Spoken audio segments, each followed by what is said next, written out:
Hey, so for my first review, I'm supposed to wear the straw hat, right? Do you guys want anything to drink? I have this bottle of mead, which is honey wine.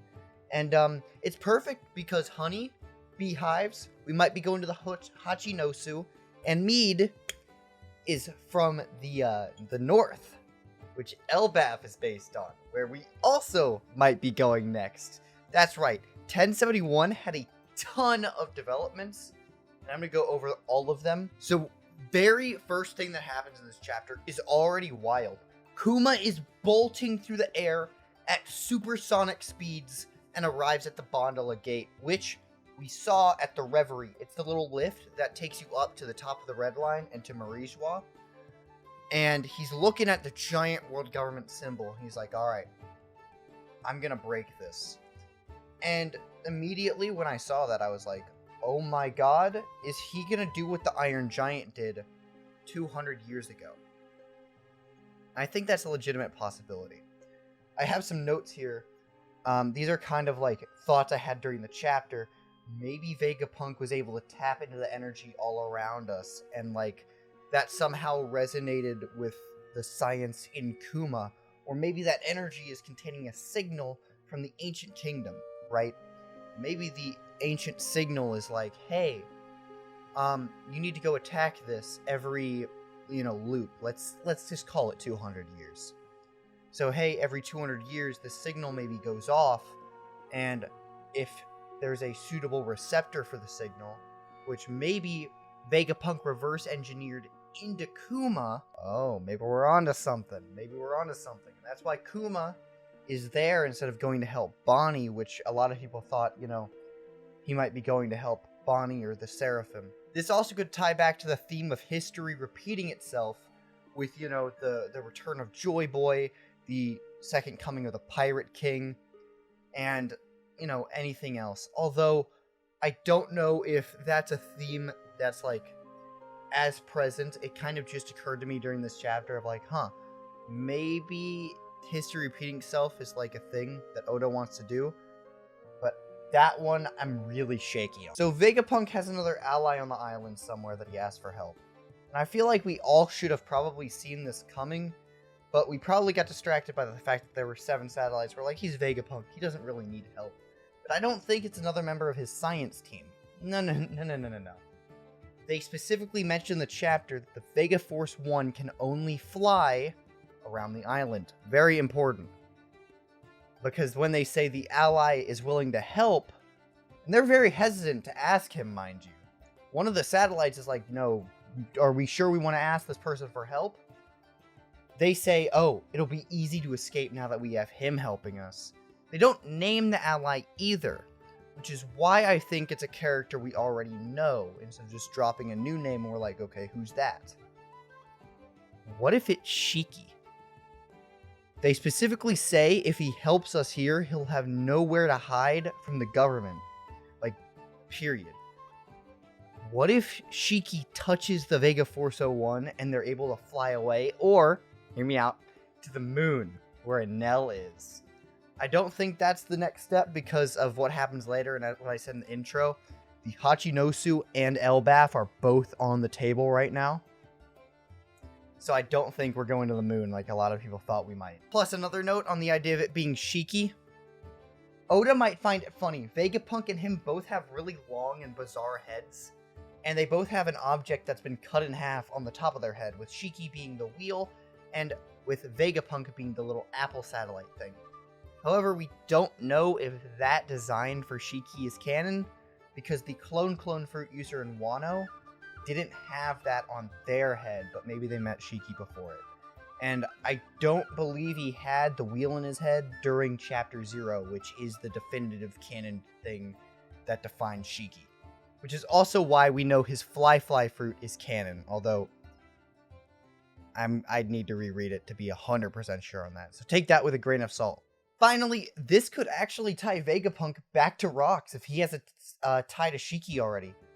Although that I feel like is extremely unlikely, but hey, Vegapunk is already connected to all the major players of the story. The government, the Revolutionary Army, and now the Straw Hats. So who knows, maybe they could tie him into rocks. Finally, the decision's made that all 7 of the Vegapunks are going on the Sunny with the Straw Hats. And I think Usopp and Frankie, as established in the chapter, are going to be super excited. I think this opens a lot of doors to some really cool interactions. Like Usopp being like, hey, Vegapunk, how does the moon work? Like, I feel like Usopp and Luffy are going to ask really goofy questions. And Usopp's smarter than, people give him credit for. Remember, he did make the climate act. And he does know, like, he did the shipwright upkeep until Frankie joined the crew. Like, he's not dumb. But I do feel like him, Chopper, and Luffy are just going to ask Vegapunk all these stupid questions. And Frankie's going to be like, respect the greatest mind in the world. But also, look at these nipple lights. Or look at this dick laser. Like, I feel like that's just a logical thing for the Straw Hats to do.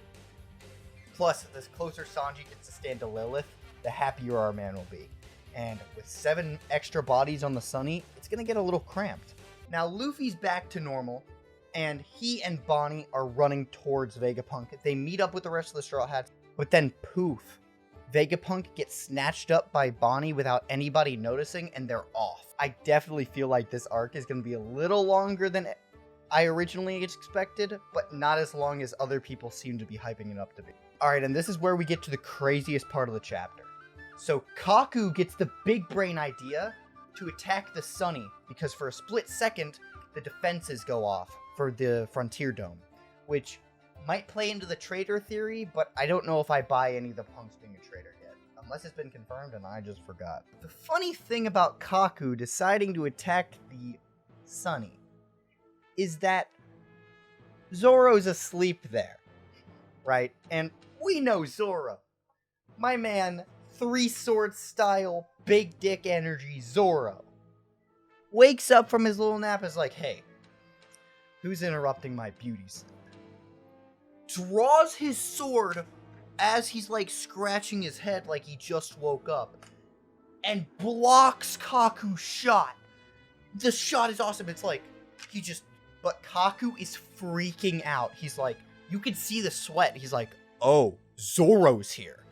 Like, he's gonna fight him regardless. He's a CP0 agent with more training, but like, Zoro is a big deal, and last time he beat the shit out of Kaku. With Nozarashi, by the way, the mightiest blade in the series. So, I know Enma's a downgrade from that, but I still think he's gonna give Kaku the hands. Also, since Zoro kind of, was able to react that fast, do we think he was using observation hockey in his sleep? Best observation hockey in the verse? Zoro fans, keep going with that Zoro agenda. Alright, and to kind of wrap this up, Kid lands at Elbaf. So, what does this mean? Alright, this is where the video is either going to become really long or really short, because notes be damned. Usopp versus Kid. Let it happen. That is how Usopp needs to become the brave warrior of the sea and realize it. He's gonna bing, bing, bing, bing, bing, bing, slingshot away, and all of the magnetic stuff is just like, oh, I can't fight him. It's slingshots. They're plants. Plants aren't magnetic. What am I going to do? I can usually fight snipers because bullets are magnetic. Probably. I don't know. I'm not a scientist. Whatever will I do? And Usopp's just gonna be like, that's right. And I'm in the camp that thinks Usopp is gonna get Conqueror's Haki, which means that Usopp is gonna knock Kid out with a Conqueror's Haki burst like Luffy. Hi, I'd like to apologize for that interruption of Usopp fanboy lettuce-eating walrus. Will not happen again. He was very disrespectful to Eustace Captain Kid, and just realized that Kid did beat Big Mom, which means if Usopp beats Kid, that scales Usopp over Big Mom, right? Also, the very next page and final page of the chapter, Garp walks up to G14 and says, hey guys, remember the whole egghead thing that Kizaru wants you to do? Nah, listen, we're gonna go fight Blackbeard and save Kobe. And this could go 2 ways. it could show us how much stronger Garp and Roger were than their first mates, or Roger's first mate, Rayleigh. Or Garp could die. Let me explain. Since Rayleigh said he probably couldn't beat Blackbeard at the age he's at right now, and now Garp is saying, hey, I'm going to go take on Blackbeard, that's a pretty big flex. I feel like Garp is a pretty good judge of power, especially at his age. He's got to be, right? Like, you don't survive that long without being able to say, that guy is stronger than me. But Garp is also, like, one of the top tiers in the verse ever. So maybe he doesn't have that, like, survival sense. He's just like, I'm just gonna be Garp the Fist and pow.